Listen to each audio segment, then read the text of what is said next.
Vivemos em um mundo capitalista, onde necessitamos de recursos financeiros para sobreviver.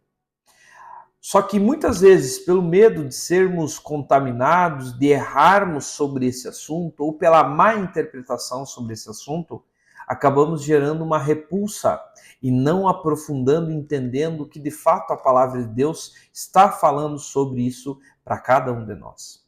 Muitas vezes, e olhando para o propósito que Deus tem para as nossas vidas, nós também podemos perceber que é necessário recursos para que esse propósito de fato se concretize.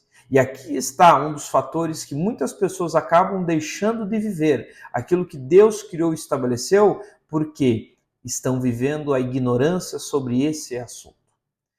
Dentro de todo esse entendimento, muitas vezes surgem algumas inquietações, algumas dúvidas e alguns medos, que é, qual é a intenção certa sobre o dinheiro? Como é que eu não vou me corromper? Como preservar o meu coração, na verdade, sem me contaminar com esse mundo avarento? A palavra, ela responde todas essas questões. Existe um texto onde Jesus é muito claro sobre esse assunto, em Mateus 6, 19 e 24, que diz, 19, não ajuntem tesouros aqui na terra, onde as traças e a ferrugem os destroem, e onde os ladrões arrombam casas e os furtam. 20.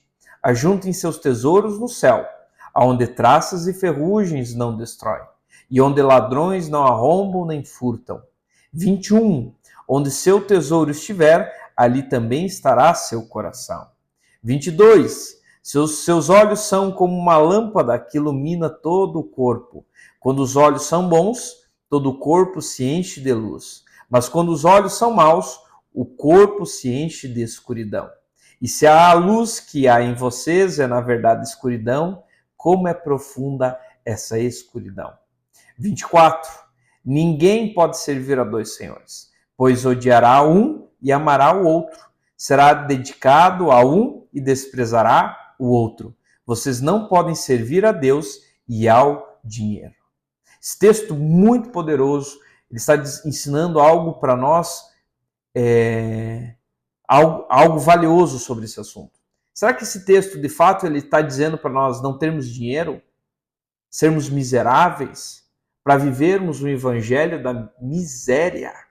Na verdade, nós muitas vezes compreendemos, de fato, equivocado as direções do Senhor, ou pelo próprio medo de algo que nós não conhecemos, então nós não acessamos essa revelação e esse entendimento, nos levando a ter então uma ação de princípios errados que geram em nós resultados errados. O verdadeiro problema que Jesus realmente está trazendo nessa palavra é uma instrução de alinhamento de mentalidade para as nossas vidas. A palavra, ela diz em vários textos, né, fala sobre o conhecimento, mas textos que para mim são muito fortes, que diz que meu povo foi destruído por falta de conhecimento. Outro texto que diz que conhecereis a verdade e a verdade vos libertará. Mas o que de fato esses dois textos estão falando para nós? Sobre a liberdade que tem através do nosso conhecimento. Tudo aquilo que nós não conhecemos, nós nos tornamos escravos daquilo. Quando eu conheço, então eu passo a ser livre. A maior liberdade, ou maior luta que nós temos para combater é uma luta de mentalidade. Nós vivemos de geração em geração, sendo condicionados a crenças, a culturas que nos levam ao aprisionamento. Podemos perceber claramente isso com o povo que sai do Egito, e sai murmurando do Egito e fica rodando mais 40 anos no deserto. Esse povo, eles murmuravam por quê? Porque aquela vida medíocre, miserável, eles preferiam ter aquela vida do que viver o novo que Deus estava trazendo. A parte mais difícil, a situação mais confrontadora na nossa vida é o confronto e a mudança da nossa mentalidade. Porque a nossa mentalidade, ela está constantemente querendo viver num cárcere de cultura, de crença, errada que não nos levam para o novo que Deus tem para cada um de nós. E no versículo 24, isso fica muito claro, que o texto está falando sobre a intenção do nosso coração, a nossa mentalidade, qual é o nosso foco, aquilo que nós estamos olhando. Diz no versículo 24 que nós não devemos servir, não podemos servir a dois senhores, pois odiará um e amará o outro, será dedicado a um e desprezará o outro. Vocês não podem servir a Deus e ao dinheiro. Não tem como eu colocar a minha energia em duas coisas. Não tem como eu colocar a minha energia em trabalhar, produzir, criar, se eu estou negligenciando, deixando Deus de lado. Então eu vou colocar a direção, a instrução, andar no caminho certo, ou eu vou amar as outras coisas. E o texto fala algo aqui para nós refletirmos sobre o que é servir. O servir vem da palavra hebraico avodar, que quer dizer adoração ou trabalho. O texto nos diz que a nossa adoração deve pertencer somente a Deus. Quando eu pertenço, eu quero adorar a Deus, então eu passo a querer obedecê-lo sobre todas as coisas. Deuteronômio diz que as bênçãos seguirão aqueles que creem e aqueles que forem obedientes a Deus. Então, quando nós obedecemos, as bênçãos elas vão nos seguir. O problema é que eu quero gastar a minha energia acumulando, e eu esqueço de algo muito importante, que é obedecer, que é buscar a presença de Deus, a direção de Deus sobre todas as oportunidades e negócios que eu estou fazendo. Em Provérbios, diz que temer ao Senhor é o princípio da sabedoria. Nós nos tornamos sábios quando nós estamos dispostos a fazer tudo aquilo que agrada a Deus.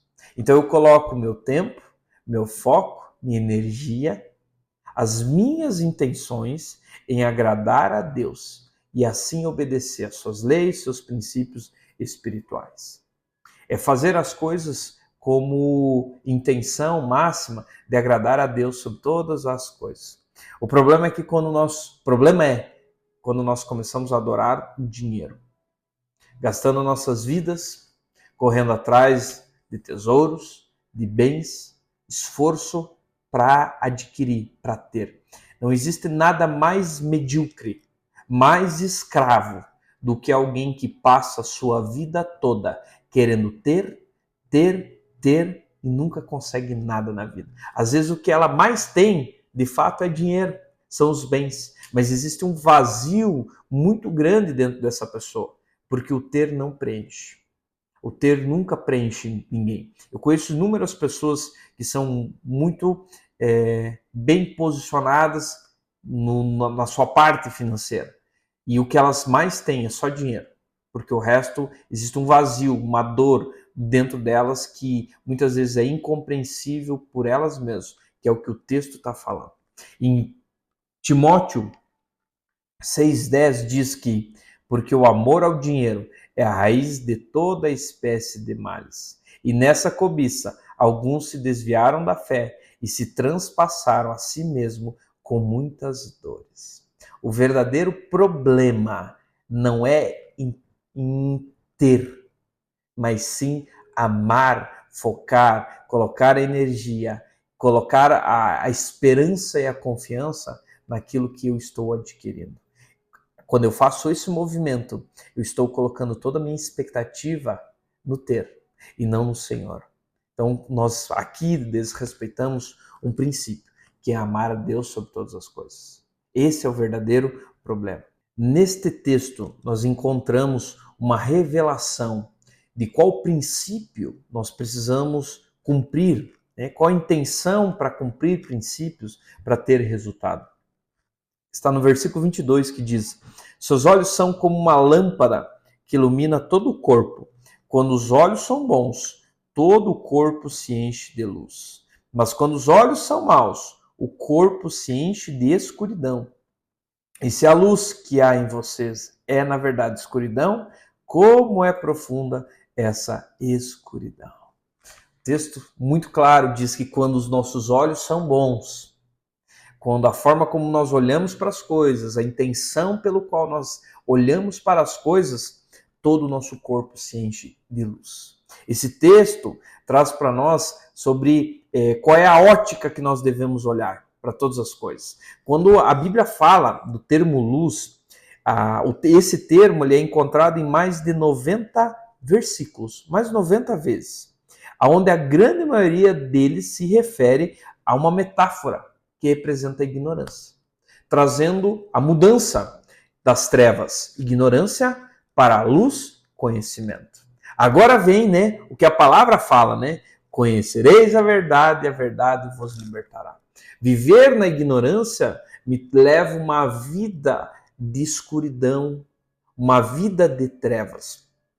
A primeira vez que a palavra luz ela é empregada na Bíblia está em Gênesis 1:3, onde Deus diz: haja luz. Aqui nós temos dois códigos proféticos da criação. O primeiro código é o haja, que ele é um termo especial usado para o poder criativo de Deus. E o segundo é a luz, que quer dizer aqui, né, a transformação das trevas em luz, a escuridão ou a ignorância em conhecimento. Em João 8:32 diz: então conhecerão a verdade e a verdade os libertará. Mas o que é essa verdade? Qual é essa verdade que traz libertação? Em Salmo 119, 105 diz: a tua palavra é lâmpada para os meus pés e luz para o meu caminho. A palavra é instrução, é o conhecimento de Deus, ela é lâmpada, ela é luz para o caminho, ela conduz os nossos caminhos dentro de uma verdade.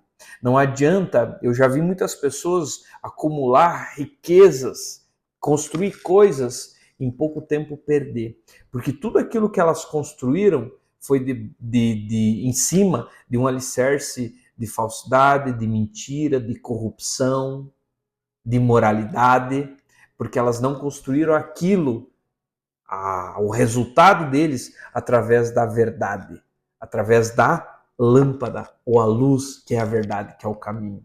E quando a gente entende, né, o que é a palavra? João 1:1-14 diz: 1. No princípio, aquele que é a palavra já existia. A palavra estava com Deus e a palavra era Deus. 14. Assim, a palavra se tornou ser humano, carne e osso, e habitou entre nós. Ele era cheio de graça e verdade, e vimos sua glória, a glória do único Filho do Pai. João 14, mais para frente, né, 14:6 diz: Jesus disse: eu sou o caminho, a verdade e a vida. Ninguém pode vir ao Pai a não ser por mim. A verdade é Jesus. A palavra é Jesus. A luz é Jesus. A lâmpada é Jesus. Não existe outro caminho para a verdadeira abundância e a prosperidade se a nossa intenção do coração não estiver em agradar a Deus sobre todas as coisas. Temer ao Senhor é o princípio da sabedoria. Conhecer Jesus é a chave para toda a verdadeira riqueza e abundância. O que Jesus está se referindo nesse texto é que quando nós colocamos o nosso olhar nele, as trevas, a nossa mentalidade começa a se transformar em luz. E porque ela se transformou em luz, a nossa ignorância, então, ela se transforma em conhecimento, conhecimento da verdade. E essa verdade gera resultados de prosperidade, de direcionamento, faz com que eu, então, receba e conheça os princípios que nos fazem avançar, que é Jesus. Quando nós estamos cheios da palavra de Deus, que é Jesus, que é o texto, né? Jesus traz sobre esse assunto, como nós lidarmos com o dinheiro, né? com os resultados. Jesus está falando dele mesmo. Jesus está falando sobre a prosperidade e a abundância quando nós estamos nele, quando nós andamos através da sua verdade. Quando a gente faz esse movimento, então nós passamos a receber instrução, conhecimento, princípios que nos faz andar na verdade, que é Jesus. A verdadeira riqueza, a verdadeira abundância está em conhecer a Jesus verdadeiramente. Porque quando eu conheço Jesus verdadeiramente, o meu amor por ele faz com que eu queira obedecê-lo. E como consequência da obediência, eu tenho sim agora um resultado firmado na rocha, firme. Não é um resultado de um mês, de um ano. É um resultado de uma vida, porque Jesus está sendo o fundamento de tudo aquilo que eu estou construindo, tudo aquilo que está sendo edificado. Esse texto fala exatamente sobre isso, que a nossa intenção do nosso coração deve ser seguir Jesus, olhar para Jesus, conhecer Jesus, obedecer Jesus, porque aí as coisas vão ser acrescentadas e não ao inverso. Querer ter coisas, e aí só se sobra um tempinho, então eu foco no Senhor. Esse texto está ensinando para nós o maior princípio de todos: priorizai as coisas dos céus e as demais serão acrescentadas. Elas seguirão aqueles que estão alinhados com a verdade, alinhados com o propósito, alinhados com a busca de conhecer Jesus verdadeiramente.